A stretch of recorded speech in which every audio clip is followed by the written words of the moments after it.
Malaria is a mosquito-borne disease caused by parasites within the genus Plasmodium. Malaria in humans is most commonly caused by four species. P. falciparum causes the most severe form of malaria and is primarily found in sub-Saharan Africa, and it can also be found spread across multiple continents in the southern hemisphere, along with P. malariae, P. vivax, and P. ovale. We will focus on P. falciparum since it is the most commonly seen Plasmodium species in our laboratory. When an infected Anopheles mosquito bites its host, it injects sporozoites into the bloodstream, which then migrate into liver cells. The sporozoites then develop into schizonts, which burst out of the liver cell, releasing merozoites. The merozoites then migrate into the red blood cells.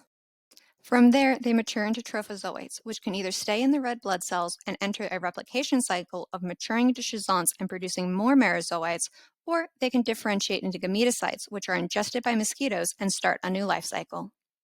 A physician may suspect malaria based on symptoms and travel history. Symptoms often include fever, chills, and abdominal pain. This can progress to more severe symptoms depending on the species of Plasmodium, which can be identified through laboratory testing. In the Microbiology Laboratory, we perform two types of malarial tests, the rapid test and smears.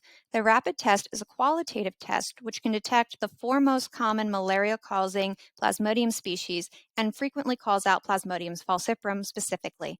The test is performed with whole blood and takes about 15 minutes to run. The presence of multiple bands is indicative of antigen detection.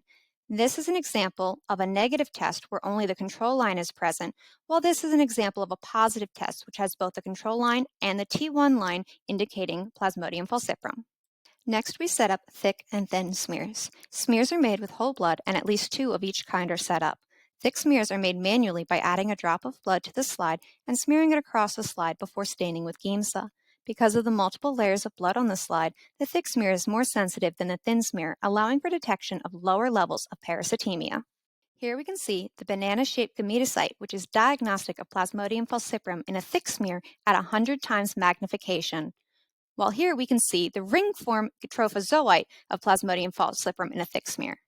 Thin smears are made by adding a drop of blood to the slide and spreading it out to create an area of blood one layer thick, known as the feathered edge. The blood is then fixed with methanol before staining with Giemsa for 1 hour. Thin smears are used to examine morphology more closely. Here we can see the gametocyte form of Plasmodium falciparum in a thin smear, and here we can see some of the ring forms, including the classic headphone shape. The laboratory reports out both a qualitative result for Plasmodium and a percent parasitemia. The percent parasitemia is determined from the thin smear by counting the number of infected cells out of a total of 2,000 cells.